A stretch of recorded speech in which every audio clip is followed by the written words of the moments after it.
Decyzję o zestrzeliwaniu obiektów latających my będziemy podejmowali bezdyskusyjnie wtedy, kiedy naruszają nasze terytorium i latają nad naszym, nad Polską. Tu w ogóle nie ma o czym dyskutować. Trzeba się 2 razy zastanowić naprawdę, zanim podejmie się decyzję o działaniach, które mogą wywołać już bardzo ostrą fazę konfliktu. I dlatego no, jesteśmy tu przede wszystkim w stałym porozumieniu z sojusznikami. Jesteśmy gotowi do każdej decyzji, która ma na celu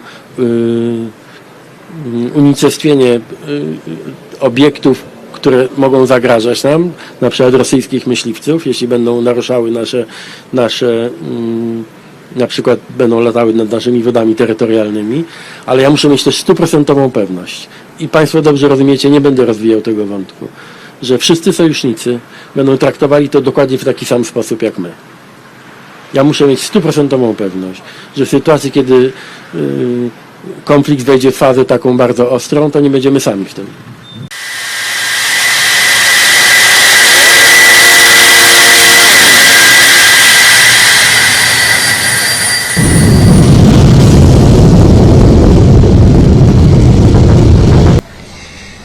On 19 September 2023, 3 armed Russian MiG-31 fighters jets violated Estonian airspace. They remained in NATO skies for 12 minutes, penetrating deep into Estonian airspace and covering nearly 100 kilometers inside Estonian sovereign territory. This is a dangerous escalation. It was the 4th violation of Estonia's airspace by Russia this year.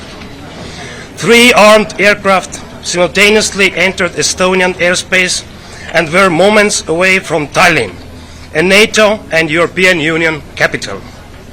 We also use this occasion to yet again call on the Russian Federation to cease, without delay, its war of aggression against Ukraine and to abide by the obligations enshrined in the Charter of the United Nations.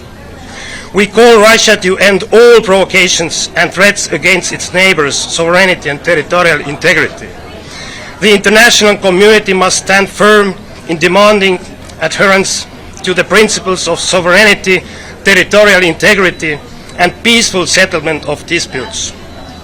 We should always call out such outrageous actions by any member of United Nations, and even more so by a permanent member of the Security Council, entrusted with a special responsibility of safeguard international peace and security.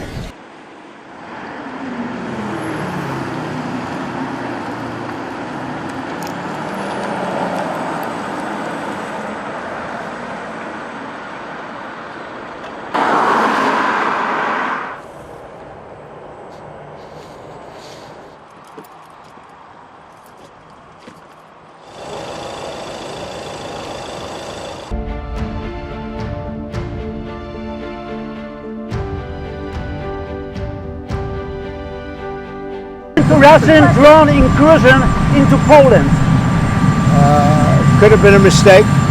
Could have been a mistake, but regardless, I'm not happy about anything having to do with that whole situation. But hopefully it's going to come to an end.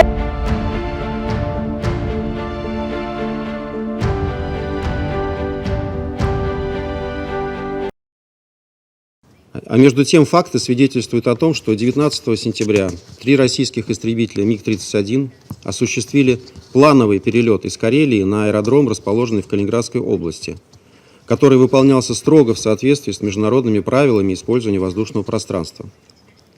Российские воздушные суда не отклонялись от согласованного маршрута и не пересекали воздушное пространство Эстонии. Их траектория проходила над нейтральными водами Балтийского моря, на удалении более 3 километров от острова Вайндла. Нашим соседям теперь померещилось, что по вине России произошло нарушение воздушного пространства Эстонии. Доказательств, как всегда, нет, кроме руссофобской истерики и Сталина, который нам сегодня в красках продемонстрирует эстонский коллега. А между тем факты свидетельствуют о том, что мы весьма серьезно относимся к обвинениям в адрес наших вооруженных сил. Всегда стремимся получить факты, которые позволили бы понять, что же в итоге произошло. Поэтому, стремясь разобраться в ситуации, мы незамедлительно предложили польской стороне провести двусторонние консультации. Однако какой-то адекватной реакции на эту инициативу со стороны Варшавы так и не последовало. Это свидетельствует лишь об одном. Правда ни Варшаве, ни Брюсселю не нужна. Им нужен лишь повод для нового витка руссофобской кампании. Только на прошлой неделе мы вынуждены были выслушивать в этом зале голословные утверждения о залете в воздушное пространство Польши якобы российских беспилотников. Ни одного подтвержденного доказательства того, что эти дроны имели российское происхождение, до сих пор не представлено. Показательно и то, что всего через несколько дней стало известно, инцидент с повреждением крыши жилого дома в Люблинском воеводстве, ставший ключевым элементом этой антироссийской кампании, на деле оказался следствием ошибочного сброса ракеты с польского истребителя.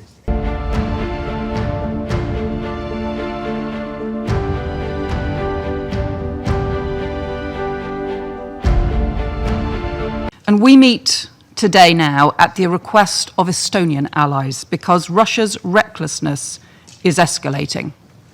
In the last 2 weeks alone, over 20 Russian drones in Polish airspace, a drone through Romanian territory, and now 3 Russian MiG-31 fighter jets with their transponders turned off, violating Estonian airspace for 12 minutes.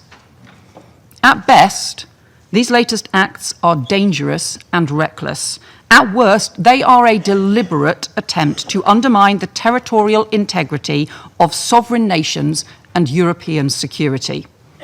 They risk miscalculation. They open the door to direct armed confrontation between NATO and Russia. To those nations and to all NATO allies, I say, the United Kingdom stands in full solidarity with you at this time and always. And to President Putin, I say, your reckless actions risk a direct armed confrontation between NATO and Russia. Our alliance is defensive, but be under no illusion. We stand ready to take all steps necessary to defend NATO's skies and NATO's territory. We are vigilant and we are resolute. And if we need to confront planes that are operating in NATO airspace without permission, then we will do so. The United Kingdom stands by our friends. We are unwavering in our support for the principles of the UN Charter, for our NATO allies, and for Ukraine. And we are committed to increasing the pressure on Russia until it ends its illegal war against Ukraine, ceases its reckless acts, and respects the sovereignty of other states. Russia's imperialist warmongering is a threat to international peace and security. It is a threat to the values and principles that underpin this organization that has done so much to support stability and prosperity these past 80 years. We must counter it for the sake of us all. Thank you.